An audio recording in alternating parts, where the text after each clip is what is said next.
Bienvenue dans le podcast des Ones, celles et ceux qui osent nourrir leur exception.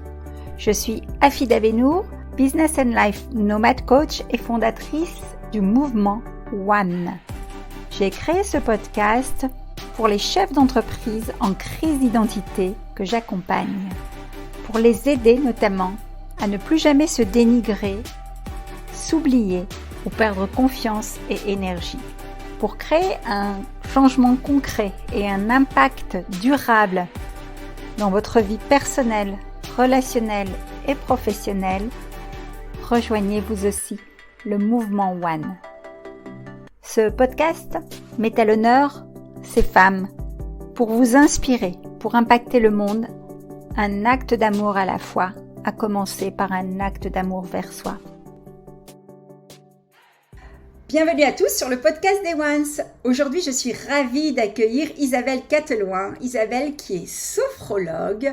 Avant de la découvrir plus en profondeur, on va commencer comme à mon habitude sur le podcast des Ones par son portrait vérité. Alors Isabelle, je vais te poser quelques questions en guise d'icebreaker, de brise-glace pour démarrer la session. Et comme d'habitude, tu vas répondre avec cœur.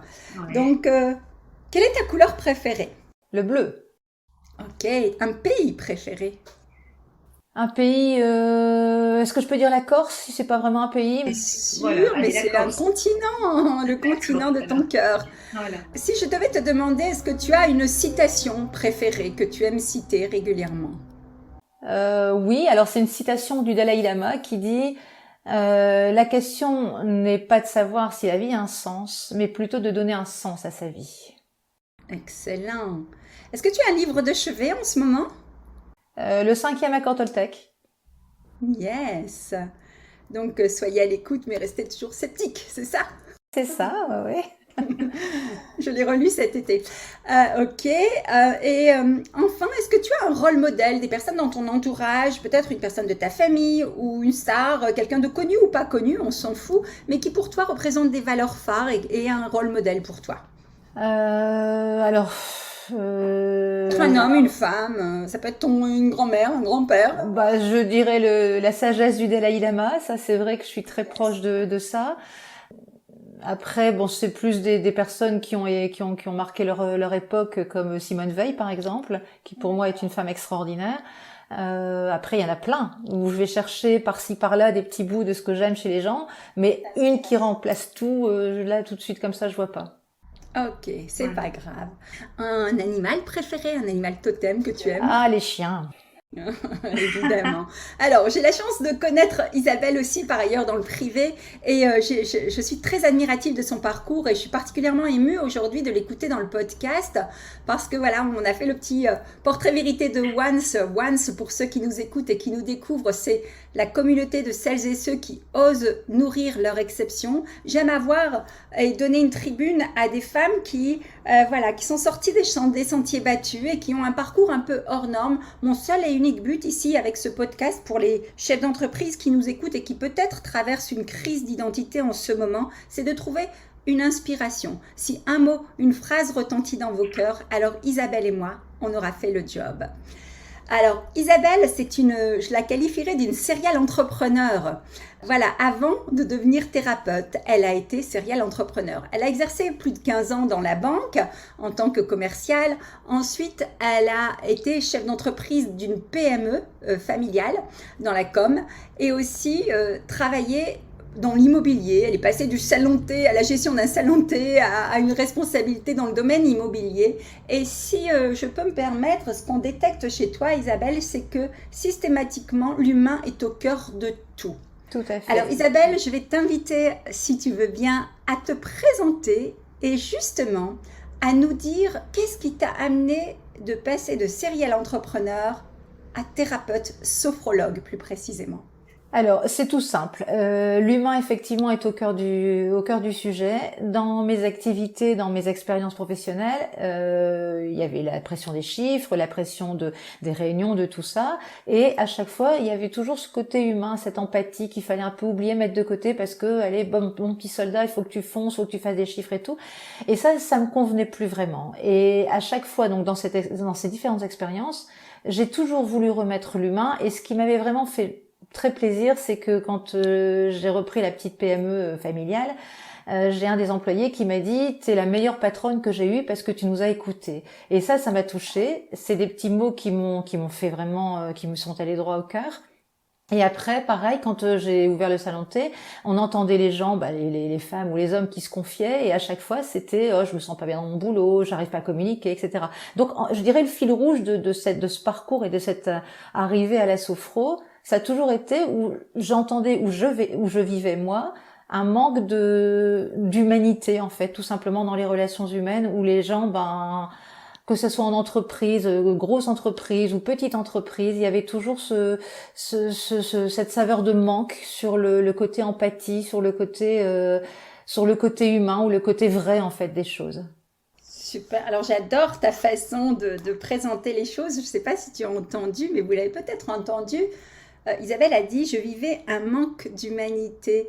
Mais voilà, effectivement, il y a un constat, mais en même temps, je trouve qu'il y a beaucoup d'amour, parce que déjà, dans la façon dont tu as prononcé cette phrase, c'est avec une volonté de combler ce manque, n'est-ce pas? Non seulement pour toi, parce qu'effectivement, ce qui se passe dans notre environnement, ça reflète le miroir de ce que l'on vit chez nous. Et donc, tu as eu ce déclic d'observer, d'écouter les gens et de se dire: à un moment, j'ai un rôle à jouer pour combler ce manque d'humanité. Waouh, c'est superbe. Alors, juste pour te situer, tu es maman, voilà. Est-ce que tu es... Bon, donc, Isabelle est dans le Nord, à Vambrechy exactement, à quelques minutes de Lille, ma ville de cœur également. Et donc, quel était ton contexte personnel? Parce que tu sais que moi, j'accompagne, et tu l'as expérimenté à mes côtés d'ailleurs, vraiment de façon globale sur la vie personnelle, la vie relationnelle et la vie professionnelle. Donc, c'était quoi ton contexte au moment de franchir ce cap et de passer d'entrepreneur, parce que tu avais déjà ce mindset d'entrepreneur, d'audacieuse, mais de passer d'entrepreneur à thérapeute? Alors, le contexte était que j'étais avec mes enfants, deux garçons, c'est des jumeaux, qui ont à peu près, maintenant ils ont 24 ans, donc à l'époque, quand ça commençait à mûrir ce projet, ils avaient une vingtaine d'années, donc j'étais plus vraiment à devoir les coacher tous les jours sur les devoirs ou des choses comme ça, donc un peu plus de temps libre pour moi. Suite au décès de mon mari il y a quelques années, j'avais rencontré un monsieur charmant qui m'a aussi un peu boosté en disant: mais vas-y, fonce. Bon, sans faire de secret, tu m'as aussi beaucoup aidé, Afida, parce que tu m'as permis justement de dire: allez, vas-y, crois en toi et fais-toi confiance. Et en fait, je pense que j'étais arrivée à un moment de ma vie où le projet allait mûrir tout doucement avec les gens autour, et puis un moment de ma vie où justement je pouvais m'autoriser à me dire: je vais penser un peu plus à moi maintenant, un peu plus à mes attentions, à mes aspirations, et pouvoir me lancer dans quelque chose que je connaissais, parce que la sophro, j'en avais pratiqué en tant que patient et non pas en tant que thérapeute. Et c'est vrai que le constat, c'était: il fallait que je fasse quelque chose là-dedans, parce que ça me parlait tellement fort que ça en hurlait dans ma tête, quoi, en disant: mais voilà, faut que tu arrêtes autre chose comme expérience, il faut vraiment que t'ailles là-dedans, parce qu'il y a tellement de choses à faire et tellement de mains qui se tendent et qu'il faut les récupérer, quoi. Donc c'était à ce moment de ma vie où mes enfants étaient plus grands, où puis je me sentais bien, sereine, apaisée et prête surtout. Ok, super. Et donc là, effectivement, on sent que c'est comme un appel du cœur. C'est comme une évidence finalement, et la chose se présente au beau moment avec les bonnes personnes. Et donc là, à ce moment-là, tu reprends des études, enfin, tu te formes Oui, oui. pour obtenir les techniques et la légitimité d'installer ton cabinet chez toi, hein, c'est ça? Ouais, le Et cabinet. comment ça s'est passé, ces études alors? Alors les études sont arrivées en plein Covid, donc au début du Covid où on était tous confinés, donc je me suis dit: c'est pas possible, parce que faire de la sophro, si on n'a pas le contact avec la personne, enfin apprendre tout au moins les techniques et autres. Et finalement, contre toute attente, je me suis sentie bien derrière l'écran. Et je préférais bien sûr voir les visages, les expressions des visages des intervenants, des autres personnes qui apprenaient autour de la table, plutôt que de voir derrière un masque. Donc finalement, je l'ai très très bien vécu, parce qu'il y avait la sécurité d'être chez soi tranquille, et puis il y avait ces visages qui étaient quand même toujours découverts, alors que partout on voyait les visages complètement fermés. Donc je l'ai bien vécu, mais ça a été vraiment les années confinement où j'ai pu apprendre. Et du coup, ben, j'ai été diplômée à l'issue du confinement. Alors ça n'a pas été facile parce qu'il fallait apprendre beaucoup de choses, il fallait essayer de communiquer comme on pouvait, mais finalement tout s'est mis en place. Et je dirais ça a été comme une évidence. Au fur et à mesure des choses que j'apprenais, je me dis mais c'est une évidence, c'est une évidence. J'avais vraiment, je me suis retrouvée à la bonne place au bon moment. C'est ce que j'appelle l'alignement en fait, hein. Quand tout est aligné, c'est que c'est aligné à tes valeurs. On sent chez Isabelle cette valeur de contribution qu'on a en commun, hein. On n'est pas amis par hasard non plus. C'est vraiment cette notion d'être tourné vers l'autre. Alors oui, on est des femmes comme vous et moi, oui, on a des challenges tous les jours, mais en même temps, on a aussi une mission qui est plus grande que nous, c'est de contribuer et de tendre la main, ou plutôt de tendre nos mains à ces mains tendues, comme tu as dit tout à l'heure, pour justement les aider à avancer. Et le fait de l'avoir expérimenté, c'était plus fort que toi, tu ne pouvais pas faire autrement. Eh bien, bravo pour ce parcours. Alors, tu sais que notre communauté sont des femmes aussi très actives, qui sont sujettes au stress beaucoup et à l'oubli de soi, hein, comme on a pu le vivre, toi et moi aussi, par le passé, mais c'est révolu, heureusement. Et quels sont les... Alors, peut-être tu peux faire ça en 2 temps. Quelles sont les techniques qui, toi, te parlent le plus dans ton enseignement de la sophrologie? Et dans un deuxième temps, j'aime bien terminer le podcast avec 3 conseils pratiques que tu donnerais. Peut-être, est-ce que toi, tu as un outil que tu adores, ou peut-être même si tu veux nous le faire expérimenter, vraiment, je te laisse un micro libre. Comment tu veux nous parler de ton expertise? Alors, la sophro, pour ceux qui connaissent pas trop bien la sophro, c'est déjà une thérapie brève. Donc, c'est une thérapie qui s'étale pas sur des années, qui on va dire en moyenne une dizaine de séances peuvent vraiment rééquilibrer le corps et l'esprit. La personne qui vient voir un sophrologue, c'est parce qu'il y a forcément un moment, une souffrance, un mal-être. Et le sophrologue, le but, enfin la mission du sophrologue, c'est déjà d'écouter sans aucun jugement, avec beaucoup de bienveillance, d'écouter déjà la personne comme un sas de décompression où la personne peut vraiment parler. Moi, je laisse du temps. Alors, je suis peut-être une sophrologue qui prend le temps justement parce que je veux pas trop jouer la montre, en me disant, et je pense que ça c'est une force, en disant, mais effectivement, je vous laisse ici déverser tout ce dont vous avez besoin. Et donc l'écoute déjà qui est très importante, et après donc de réharmoniser donc ce corps et cet esprit qui parfois s'emballe en des techniques de respiration, de méditation, un peu aussi mêlées au yoga, parce que la sophro c'est tout ça en fait, c'est toutes ces influences qui ont donné corps à la sophro. C'est aussi l'école de la positivité, c'est-à-dire qu'on oublie parfois que dans la vie, on est submergé par ses émotions, par ses problèmes, et on oublie que le ciel est bleu, les oiseaux chantent, il y a une connexion avec la nature qui est très importante en sophro.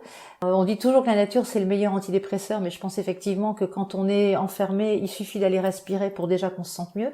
Donc c'est toutes ces choses.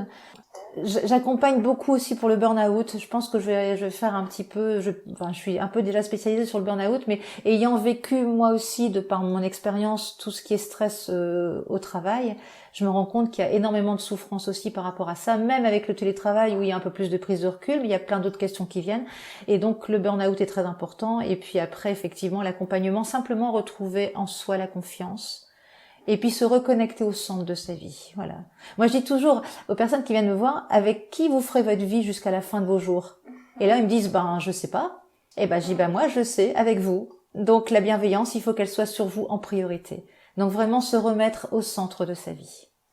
Vous voyez, c'est pour ça que j'aime mes invitées, je les adore toutes, parce qu'en fait, elles sont alignées aussi à cette raison d'être que j'ai initiée avec le mouvement One, puisque One veut dire oser nourrir son exception, être repassé numéro 1, mais non pas de façon égoïste. La mission de notre mouvement, c'est contribuer à transformer l'humanité à un acte d'amour à la fois, à commencer par un acte d'amour vers soi. Et donc là, on est complètement en phase. J'adore et merci pour ces partages super riches. Donc là, voyez, on voit ces pratico-pratiques. Est-ce que tu veux nous faire expérimenter peut-être un exercice rapidement, en 1 ou 2 minutes, ou une technique que tu utilises ou pas? Je sais que tu parles par exemple le langage sophronique ou des choses comme ça. Alors le langage sophronique, en fait, c'est ce qu'on appelle le terpnos logos dans notre jargon. C'est simplement poser sa voix, et lors d'une séance, je fais faire ce qu'on appelle des relaxations dynamiques au départ pour que la personne puisse reprendre conscience de son corps déjà. Donc il y a plein d'exercices. souvent basé sur la respiration.